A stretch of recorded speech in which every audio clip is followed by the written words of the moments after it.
The afternoon light fell softly through the classroom window, painting golden stripes across the empty desks. Outside, the hills rolled gently into the distance, their peaks touched by clouds that drifted like forgotten dreams.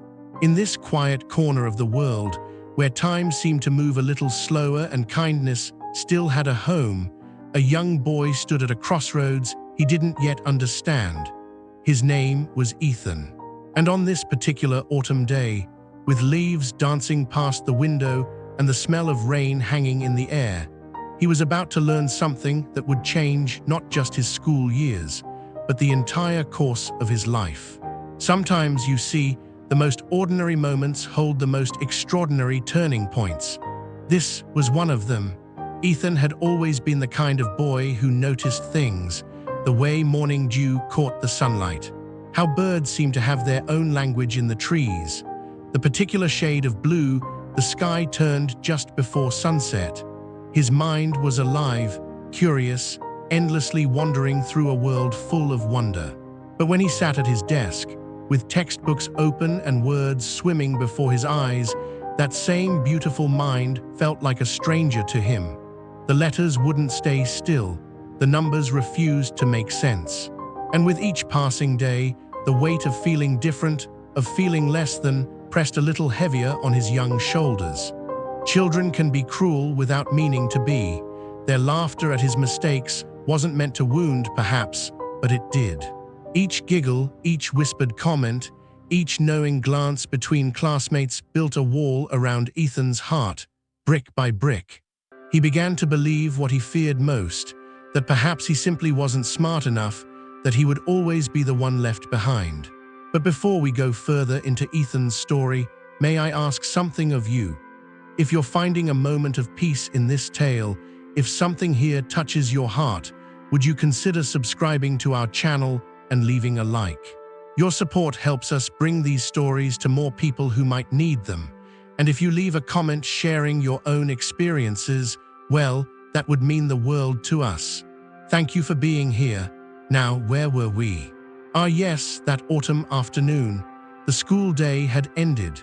Most students had already scattered into the golden afternoon, their laughter fading down the lane toward home. But Mr. Harris, the philosophy teacher with silver threading through his hair and eyes that seemed to understand more than words could say, remained in his classroom. He often did this, sat quietly among the empty chairs, marking papers slowly, as if each student's work deserved not just attention, but genuine care. Ethan appeared in the doorway like a shadow uncertain of its place. His footsteps were hesitant, his eyes fixed on the worn wooden floor. Mr. Harris looked up and saw in that young face something he'd seen many times before, the particular sadness of someone who's forgotten how to believe in themselves.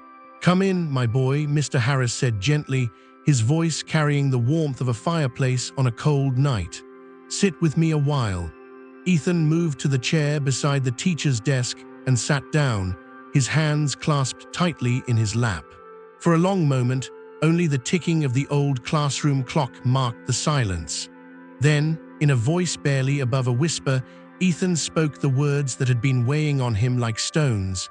"Sir, I don't think I'm meant for learning. My mind. It just doesn't work the way it should. I try, I truly do, but everything slips away like water through my fingers. I'm beginning to think there's no hope for me." Mr. Harris didn't respond immediately.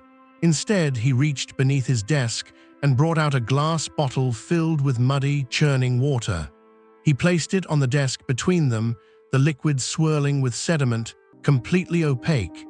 "Tell me what you see," he said. "Dirty water, sir. You can't see through it at all." "Quite right. Now let's just leave it here while we talk." As the minutes passed, something remarkable happened. The sediment began to settle, drifting slowly downward like snow in reverse.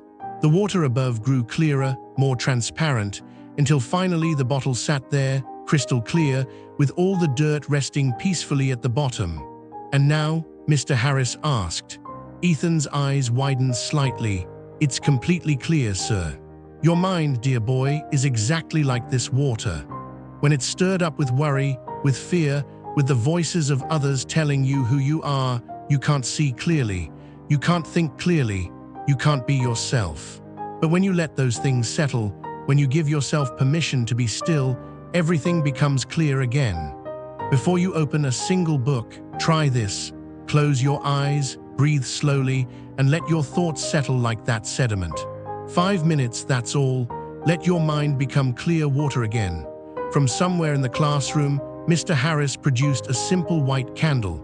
He lit it, and a small, steady flame came to life, dancing gently in the still air. Now focus on this flame. Nothing else exists for a moment, just this small light. Ethan tried. His mind immediately scattered to tomorrow's test, to his friends' laughter, to his mother's worried face.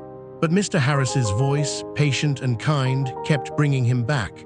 Just the flame, this moment, nothing more. Slowly, Ethan's breathing steadied, his gaze softened, and for perhaps the first time in months, his mind grew quiet. "You see," Mr. Harris said softly, "yesterday is gone, and tomorrow hasn't arrived. This moment, right now, is all we ever truly have. When you study and your mind wanders to yesterday's failures or tomorrow's fears, gently bring it back. Just like bringing your eyes back to this flame, again and again, with kindness." The teacher then placed a sponge and a smooth stone on the desk. He poured water over both. The sponge absorbed it eagerly, swelling with moisture. The water simply rolled off the stone, leaving it unchanged. Some students, Mr. Harris explained, try to memorize facts like they're stacking bricks, hard, rigid, separate from themselves. They're like this stone. But others, they let knowledge soak in. They connect it to things they already know, to their own experiences, to images in their minds. They're like this sponge. Which would you rather be? He handed Ethan a thick wooden block. "Break this." Ethan tried with all his strength, but it wouldn't budge. Then Mr. Harris took the block and, using a saw, cut it into smaller pieces. These Ethan could break easily. "Never try to swallow the whole meal at once," the teacher said with a smile. "Take small bites, study for 20 minutes, then rest, then 20 more, little by little, every day. The mountain is climbed one step at a time, not in a single leap." Finally, Mr. Harris showed Ethan 2 plant pots. In one, a small green shoot was pushing through the soil. The other held only dry earth. "This one," he said, pointing to the growing plant, "I've watered every single day. Just a little, but every day. The other, I watered heavily once, then forgot about it. Which one lives?" Ethan understood. The weeks that followed weren't magical. There was no overnight transformation. But day by day, using these simple tools, stillness, presence, understanding, small steps, and consistency, Ethan began to change. Not who he was, but how he learned, how he saw himself. His grades improved, yes, but more than that, the light came back into his eyes. He began to believe again, not that he was perfect, but that he was capable, that his mind, different as it might be, was valuable and worthy. Years passed as they do, quietly turning boys into men and autumn leaves into spring blossoms. Ethan grew up, went out into the world, and built a life he was proud of. But he never forgot that afternoon, that gentle teacher, and those 5 simple lessons that taught him the most important truth of all. We're not defined by our struggles, but by our willingness to keep trying, keep growing, keep believing. Perhaps you needed to hear this story today. Perhaps someone you love needs to hear it. Life has a way of making us all feel lost sometimes, of convincing us we're not enough. But you are, you always have been. With patience, with kindness to yourself, with small daily efforts, you can learn anything, become anything, overcome anything. Your story, like Ethan's, is still being written, and the next chapter might be the most beautiful one yet.